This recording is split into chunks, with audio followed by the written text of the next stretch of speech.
Why we consume information. There is so much information out there, both online, blogs, videos, articles, ebooks, music, and offline, books, discussions, concerts. On the other hand, time is increasingly limited. So much information, so little time. How does one decide what to consume and what not to? We can indirectly answer this question, I think, by understanding why we consume information. I feel I consume information for one or more of three reasons. To understand. We consume information to understand the world better. This might be as simple as looking up the definition of a word in a dictionary or spending a couple of weeks acquiring a specialization on Coursera. To create.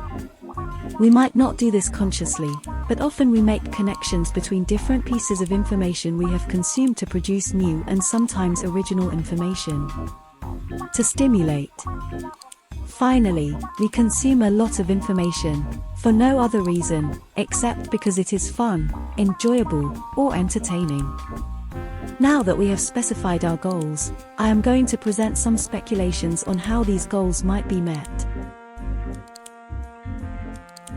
Whenever we consume information, be it watching, listening, or reading, our brains are bombarded with ideas, concepts, and images. Some of these we remember, others we do not. In fact, at the time of consumption, our brains have a sort of buffer which temporarily stores the pieces of information. Some forms of information need larger or deeper buffers, while others can do with smaller, shallow buffers. Maintaining a deeper buffer needs more mental effort. Often, our buffers run out and we need to reconsume information to make use of it, e.g. rereading a section of a book which is profound, or otherwise difficult to understand. Our brains also store information with significant redundancy, meaning that the same information is stored multiple times in many places. Hence, repetitive consumption of the same information often results, not just in easier recall, but also a better understanding of that information.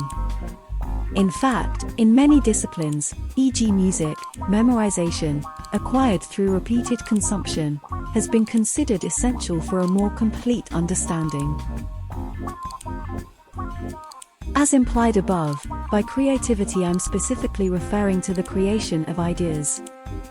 My mental model for describing how creativity happens goes something like this: two or more ideas or pieces of information join or combine to form a new, sometimes original, piece of information.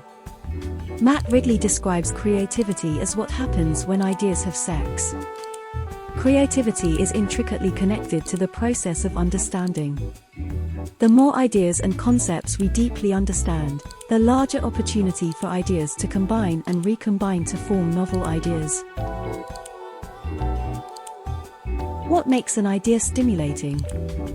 For me, the process is akin to resonance. Just as a glass shatters when subject to a loud voice that exactly matches its natural frequency, we find ideas stimulating when we feel some familiarity with the idea. However, it's not familiarity alone, but a combination of familiarity and variety. We are stimulated the most when we consume information which is familiar, but also novel and imaginative in some way. If information is familiar alone, it is boring. However, if it is pure variety, with no familiarity, we are confused. Thus, that is why we consume information. To understand, to create, or to stimulate.